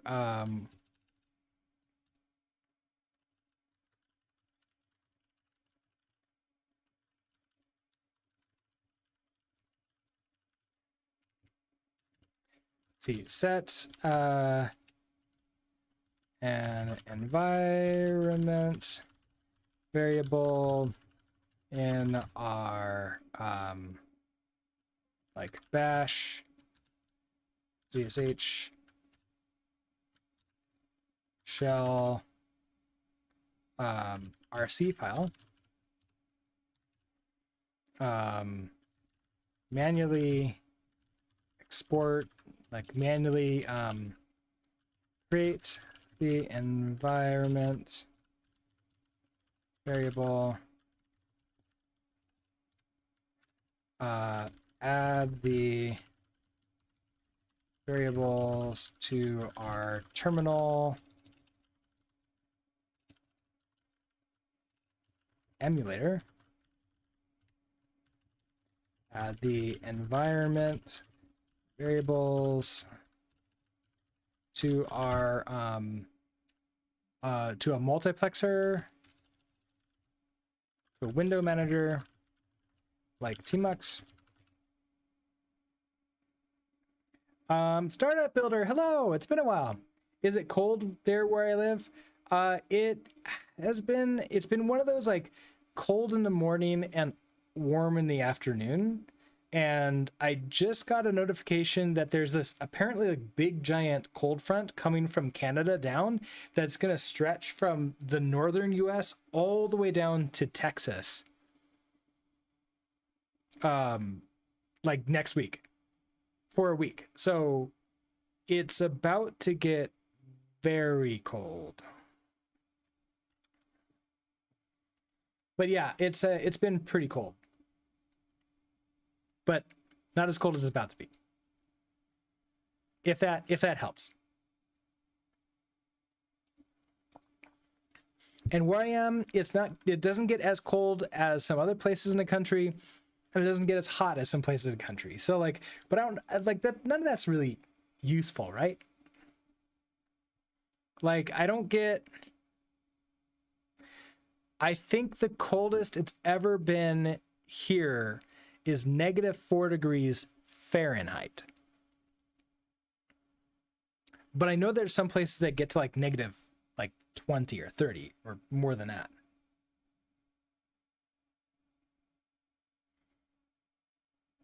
Do I have snow on the ground for 9 months of the year? Let's see. We are scheduled to get snow this Saturday. So it's going to snow starting Saturday. And then we can have snow up to June. So that's what? October through it's like 6. That's 10, 11, 12 plus 6. Yeah, that's 9 months of the year. Yeah. Yeah, 9 months of the year is correct.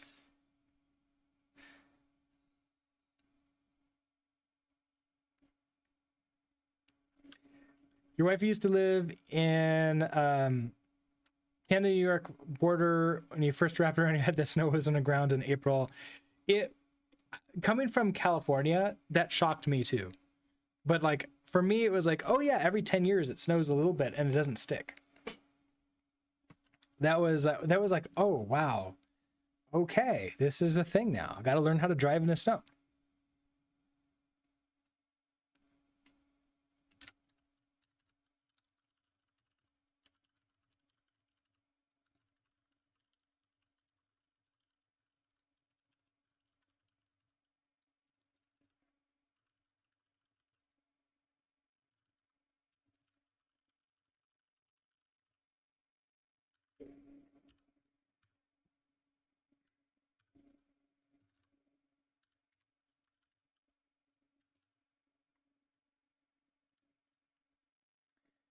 Let's see.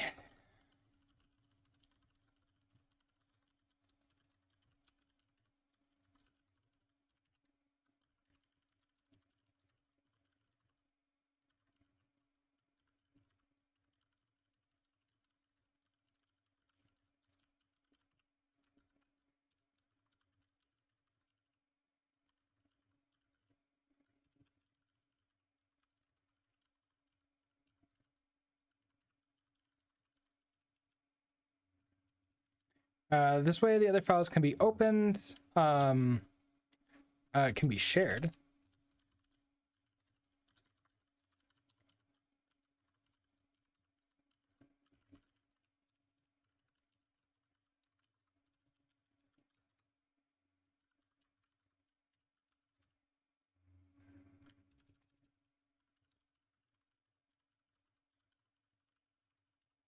And the .env file can be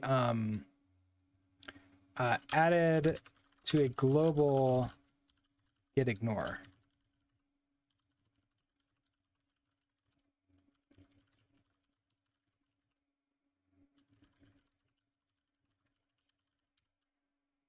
I mean, it should be.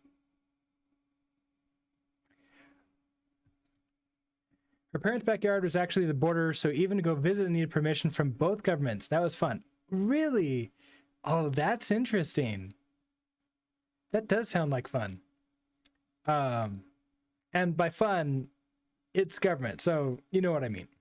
Have I ever interviewed at Netflix? No, I've known people that have worked at Netflix.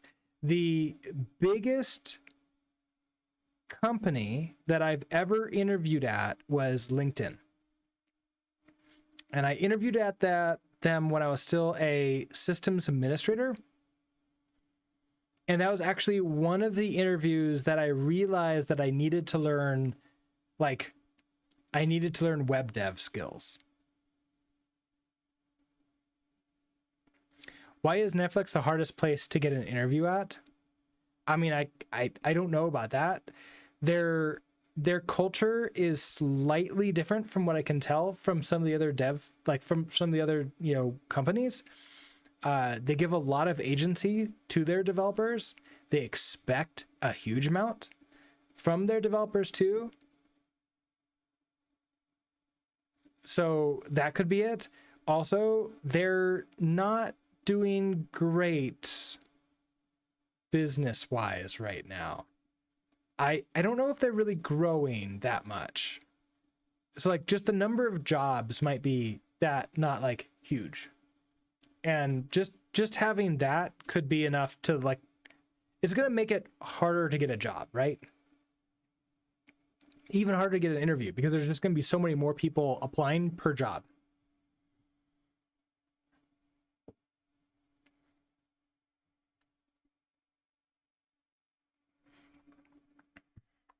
Okay. So we didn't get too far on this, but I think we got a decent amount into this.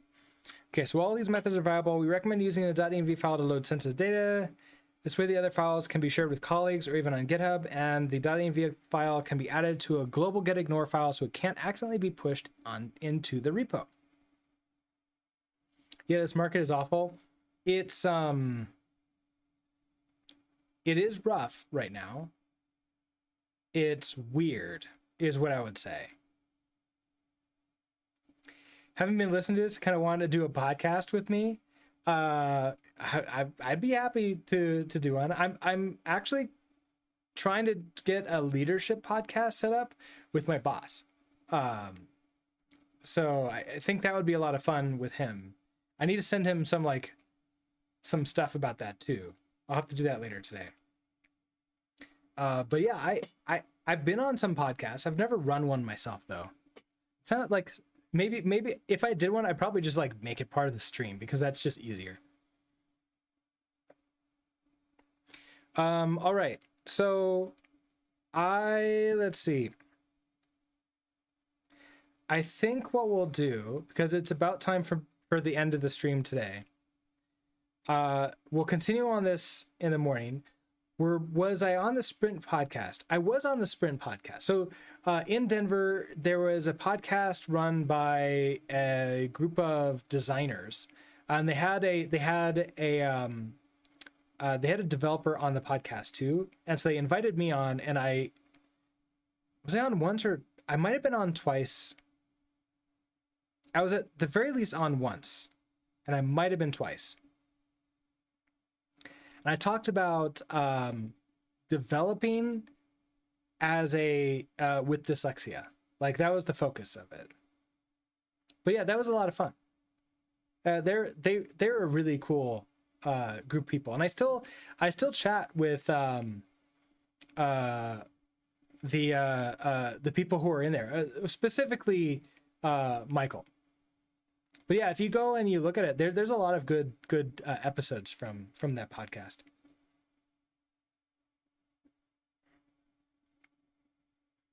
And watching the developer side of it, like, always try to like keep things on a more like, hey, but we still need to do that. The thing is good. Am I dyslexic? I am self/teacher diagnosed, but I'm not like medically diagnosed, if that makes sense. Like, I haven't been diagnosed by a doctor, but I have, like, various teachers have noticed it who like had seen it in other people, and are like, ooh, okay, you have this. And I've also like sort of think, oh yeah, this is the reason why I had like a lot of problems like reading growing up and doing other stuff. Makes perfect sense. You're dyspraxic. I was diagnosed, but that was a result of a teacher. Yeah, it's the same. Like, teachers have the best chance of diagnosing that type of thing. Yeah, I have a lot I could talk about, like how to be successful as like with the dyslexia, or at least on that side of the neurodivergent. Although it's been tough for me. I've only recently sort of like reluctantly agreed that like dyslexia is in the neurodivergence, but like it makes sense to add it into that category. But also, like, I don't like any of the labels anyways.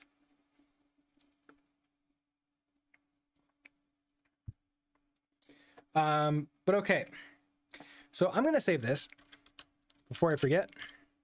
And we're going to continue writing this lesson, and then we'll add it into the course tomorrow. So either tomorrow morning we'll finish and record like a video for it, or so we'll finish it tomorrow morning, or we'll finish it tomorrow afternoon. One of those. You're self-diagnosed with genius. I know that genius is genius is a thing, but I don't really know what that means. Like, I've not really heard much about it. There's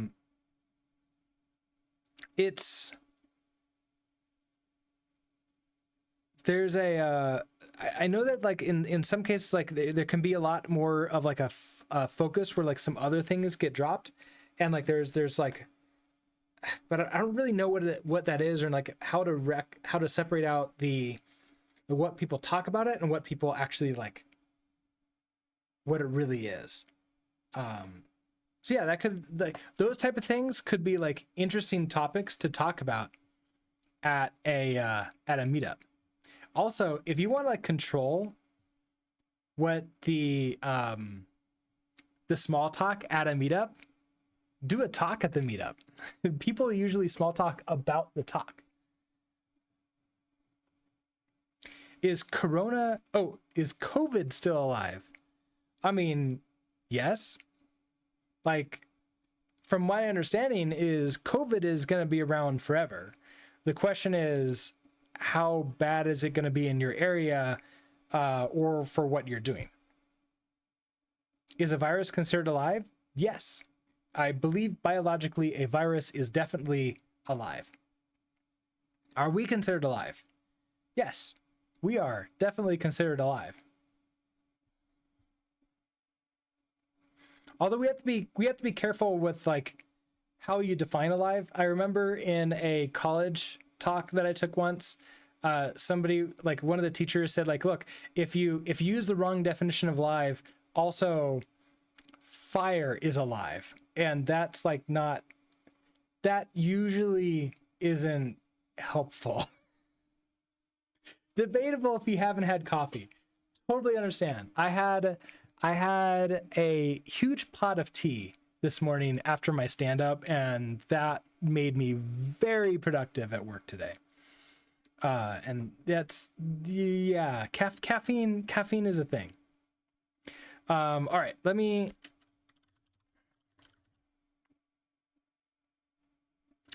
let's remove that file.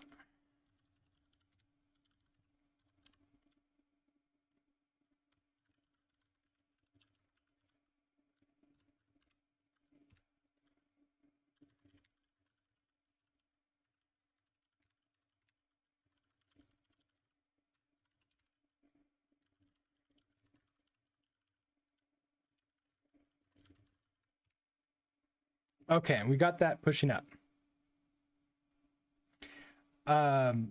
The infamous RF. Did I do an RF on that? Where's my remove? No, I just did an RM. I was, because like, I remember one time when I was teaching, I was like teaching in different ways of like, because it was to students who didn't know how to use their like development stuff. So they didn't use terminals. And it's like, okay, we got to like the lessons where it's like deleting like folders and other stuff. And it's like, okay, we got to like RM RF and like showing them what to do. And like, it always resulted in like, okay, be extremely careful. And I made the students usually for the first like at least couple days pair together when they're doing commands, that they can like watch each other. It's like, no, you forgot the slash, or you forgot, you put a slash at the beginning, don't do that. But you notice that what I did the tab autocomplete, so that way it didn't actually leave the asterisk in there, so it didn't finish anything. RMRD slash. Will that actually do it? I don't think that will do it. RF will though. Yeah. That will, well, that will get you a lot of permission denied, but it'll also do a lot of bad things. My favorite, okay, so I had a student who their final project was they created a Docker system that would allow them to take code from like a website and it send it to their system and then put it into a Docker system container that they then isolated and put into, well, on their system. It was like they ran on DigitalOcean. So they isolated the code into a Docker container. So they added it in. So they didn't even use the volumes. They also locked it down so it had no network capabilities and had a timeout of a short period, and also not root user. So they did all the appropriate things to try to lock it down as much as they could. And when they demoed it, they then said, okay, now we have like protections because this isn't the system. We can run whatever things. Yeah, it was a capstone. So like, let's imagine that somebody wants to run some commands. They had like this JavaScript code, which ran the rm-rf command slash on it. And he's like, hey, so like, let's put this up here and let's run it. And you could see, because like, it's a technical area. There's decent number of technical people in the audience for this. You could see the audience like shifting uncomfortably when they were entering in the code to remove all the files in the system. And then it came back and it was like, command successful, removed all the files. And then it was like, continues to run because it was a new instance, the next thing. And like, it didn't actually like delete anything of any value. And every time you ran it, it just created a new Docker instance for it. And it's like, okay, that was pretty cool. That was my one of my favorite presentations of a capstone, because it was just so well, like, he caused such a visceral reaction in the audience. And like anytime you do that, you've got a good sale. Why do we use cloud virtualization when VirtualBox and other virtualization tools exist? Because we don't want to deploy our production server on our system. Hey, I like everybody's capstone, but there's a few capstones where they got like the emotional like sale.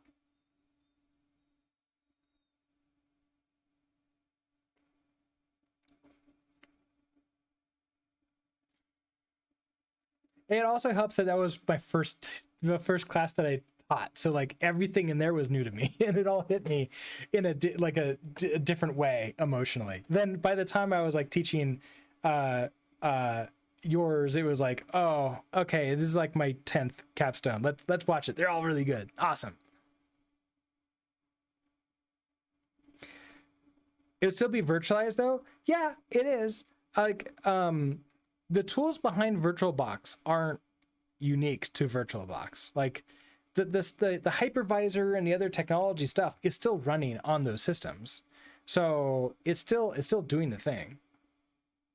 It just is like better and not managed by us. The problem, Stephen, is that I've forgotten what all the capstones were from like your era. So unfortunately, I don't remember which ones yours and everybody else's were for that year.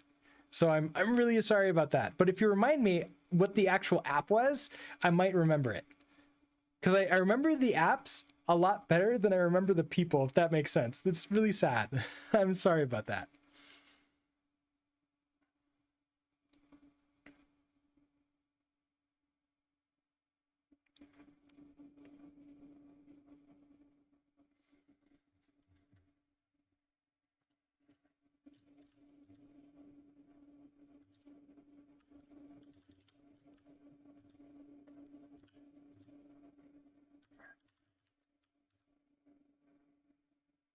Your capstone sucked?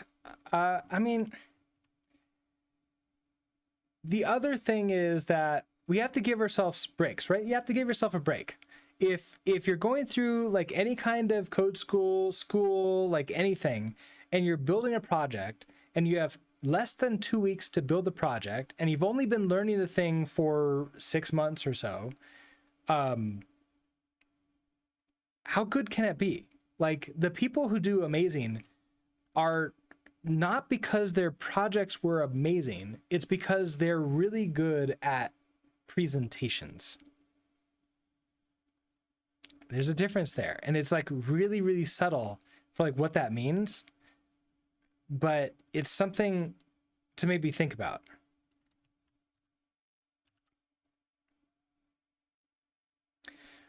Oh, you created Linux distribution based upon Hannah Montana.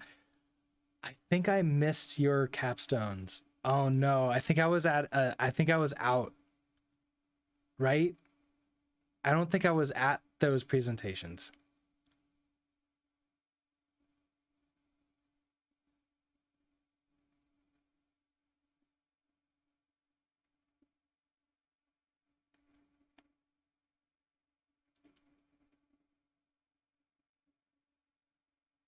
Because I missed I'd say about half of them during my era, because we had them every 3 months or so at one point in time, and I just couldn't go to all of them.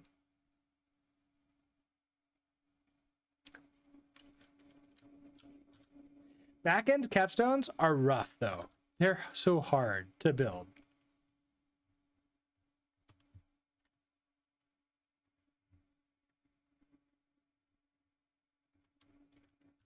You don't know you're waffling? It's okay. Don't worry about it.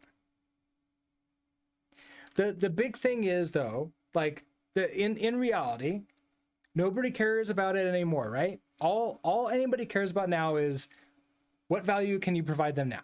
right? So like nobody who you're working for now cares what your capstone was. They don't care about any of that stuff. The UI of what you made was so bad looking at it, it's okay. Because now you're employed as a developer. So it got you where you needed to go, right? It was good enough for that.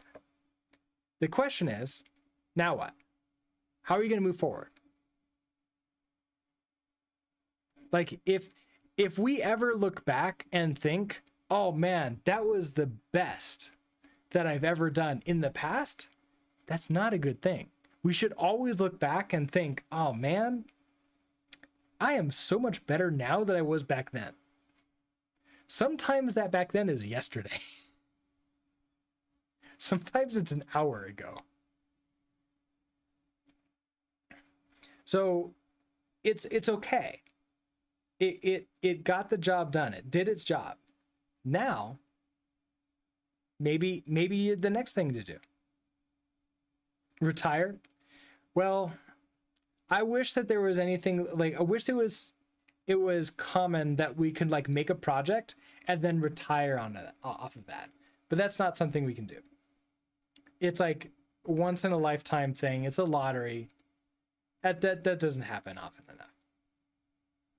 We can't rely upon like, oh yeah, we built Facebook and we built Flappy Bird, put it on the App Store, and then made $1 billion off of that and then retired. It's like, sure, we can try it, but don't expect it. Because what? That's like three examples. Flappy Bird, Minecraft, Stardew Valley. 3 examples.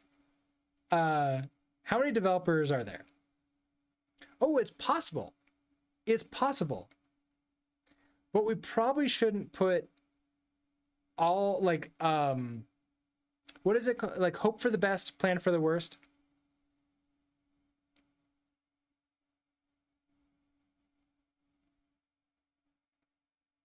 We can try, but if we don't get it, we shouldn't let it put us down, right? Like, it's okay. We just try again. We try again, and we try again, and we try again.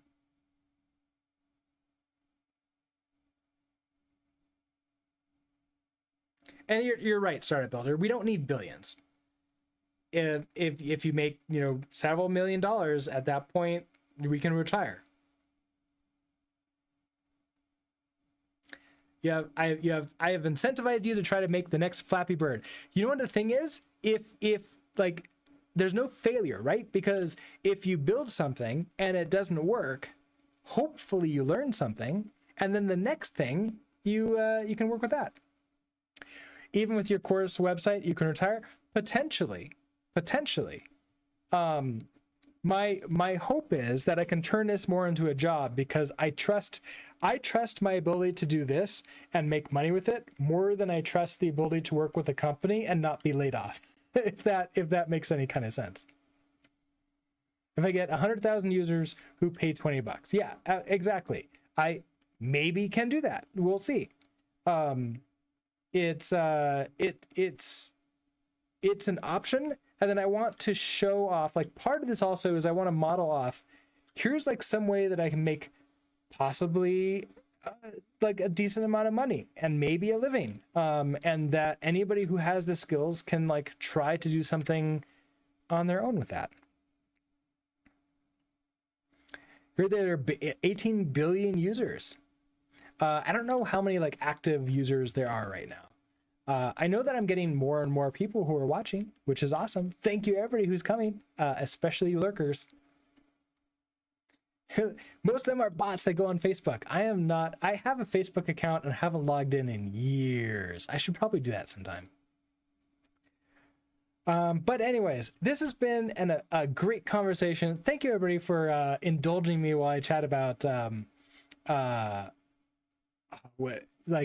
leadership, management, all the fun stuff. The unfortunate less fun part about how most of our jobs don't have the great managers, but then we can just come online and we'll complain about it, and I'll tell you how they're not good and how they could be better. So with that, I am going to head off to the rest of my night.